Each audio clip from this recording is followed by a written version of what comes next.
Hey guys, welcome back to the channel. So if you've been watching some of my videos lately, I've been working on my differential and dropping the axles and everything to change the differential, and I ran into a little bit of problem, so I decided to make a separate video today and show you guys what I should have done as far as taking out the axle and doing this so I wouldn't have messed up this drive axle or the boot on it. So stay tuned.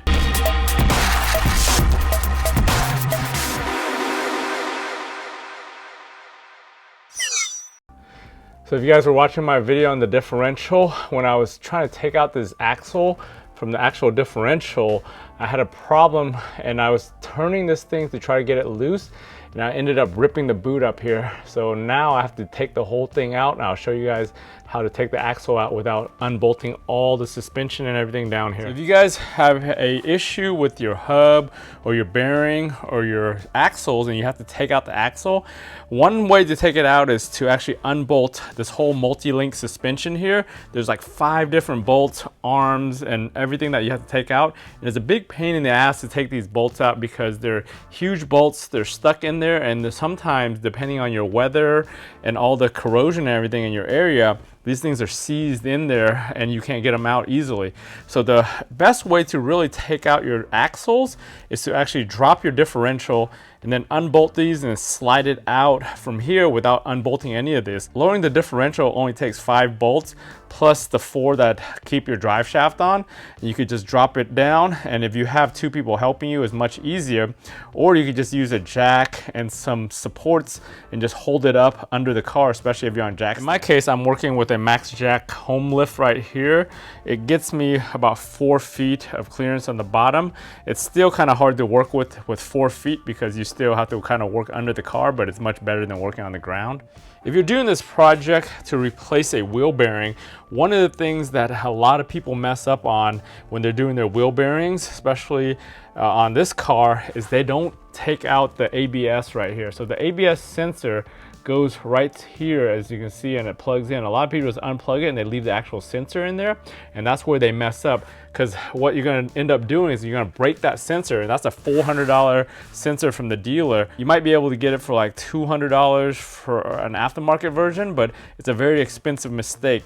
So one of the things you need to do is actually take that sensor out no matter what. Once you pull that bearing out, you actually break that sensor, and then you're screwed at that point. You have to replace the sensor. So you always want to take out that sensor first before you take out the wheel bearing, or else you're going to end up breaking it. First thing we need to do is unbolt this thing right here. It's a 32mm 12-point socket that you got to take out right here. As you can see, they actually punched it down right here so it doesn't spin. If you have an impact, you could actually just spin it off and it'll actually bend back to normal, or you could just stick something in there and try to bend it back as much as you can, but you're always going to have that chisel down right there just to keep it from spinning off by accident. Today's video, I'm not replacing the bearing or taking out the bearing, but I'm gonna go ahead and take out the ABS sensor just to be safe. I don't want to accidentally break that because it's actually exposed, and when you're pulling out the axle, you might rub against it, and it's a very sensitive thing that might break on you. First thing we're gonna do is just unbolt this 10mm to take this sensor out. Since my car is a Florida car and it's not corroded, this thing should come out pretty easily.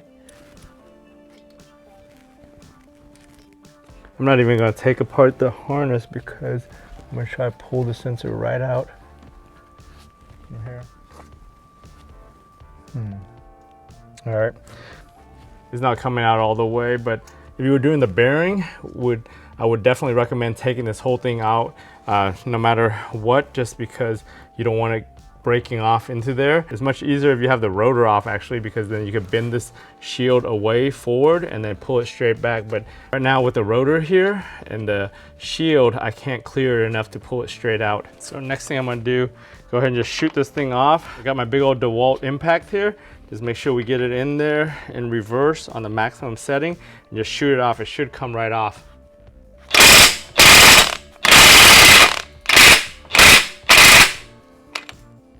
Right there, we got the spin off. Spin comes right out. Now that we got it, we'll go ahead, right, look all good. Go ahead and just push it through by hand and pull the axle out from the backside.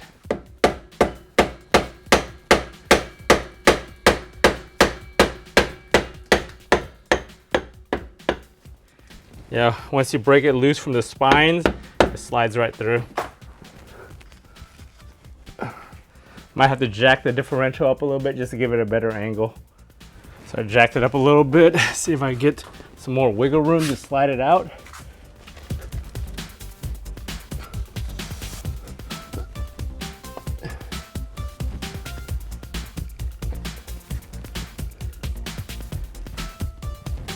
Yeah, this thing's...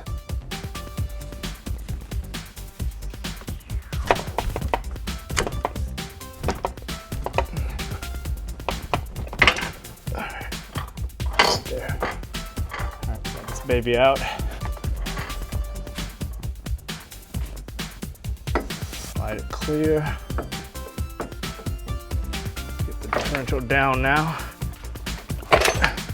So definitely something you want to do with two people. So as I mentioned earlier, that ABS sensor, so when I pulled it out, it's actually outside of this little dust ring right here. Normally it's inside that dust ring. So what happens when you're changing out the actual bearing right here is that people forget about that, and then this thing, once you pull the bearing out, this dust shield right here moves around and it's free to spin. And what happens is that dust ring ends up breaking the sensor, or it gets out of alignment and it snaps the head of that sensor off. So what you want to do is make sure you have that sensor out, make sure you pull this thing out, press the new one in, and actually pull the sensor out and put like a Allen key or a screwdriver in there to get this thing lined up before you pull or press the actual bearing back in with the 4 Allen key bolts here, and make sure this thing's perfectly aligned for that hole. Once you do that and tighten it down, then you can stick the sensor back in and you won't have any issues. So this is a huge $700 mistake right here. If you guys didn't know, the stinking boot here on most of the newer 2006 and up rear wheel drive Lexuses isn't serviceable. They don't sell this boot separately because the way this thing comes apart, they actually have to take apart this clamp right here. And this is a pressed on clamp.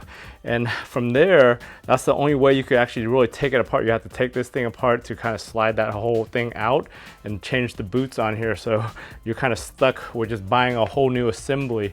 The good thing is these things don't fail that often. This thing will last you, I think a lot of the 2ISs I've seen, they still have their original boots and axles in the back because this thing only spins one way. It doesn't really turn or anything like a front CV, so it doesn't wear these boots down. This is actually my second set of OEM axles. My original ones, they actually started leaking right around this clamp right here on the outside. It started spitting grease out right on that edge, and I took it back to the dealer when I still had my 7-year powertrain warranty. I think it was when it was about 5 years old, and they actually replaced these things, and these are over $1,000 at the dealer for these stinking axles, which makes no damn sense because these CV axles, you know, most other cars and the front ones are very cheap, but the rear ones on this car are expensive for no reason. The good thing is if you have to replace this whole thing, they do have a lot of aftermarket options now for around $100 to $150 to replace the whole thing. I have zero experience with aftermarket, so I'm not sure how well they're made and how long they'll last, but I figure if your car has a couple 100,000 miles on it and you need to replace it, getting a new aftermarket one is probably much better than your old worn OEM one. So to fix this boot, I'm just gonna go ahead and use this universal boot that I found on Amazon. It's one of the stretchable boots that I could pull over the whole shaft. So I'm gonna go ahead and do that on a separate video and have that as a DIY, but for here, I'll take care of it off camera and we'll get it back in there. Thanks for joining me on this quick video on showing you how to take apart that axle and being careful with that ABS sensor. Anytime you take off that axle, I really recommend sliding that ABS sensor out of the way because you don't want to break that thing or damage it, especially if you're doing that bearing like I showed you guys in there. Even removing those axles to replace them, doing it the differential way where you take the differential down is much easier than unbolting all that suspension and then messing up your alignment. This way, you could just drop this whole thing out and actually service your differential if you have to, and kind of do everything outside of the car and then put it back up in there. If you guys found this video useful, give it a thumbs up. If you guys haven't subscribed to your channel yet, go ahead and subscribe to your channel. Turn on bell notifications to get notified every time I upload a video. Whether I'm doing projects on the IS250, the IS300, the Sienna, in the garage, the golf cart, or whatever I'm doing, if I can do it, you guys can do it. I want to thank you for watching, and I'll talk to you guys next time.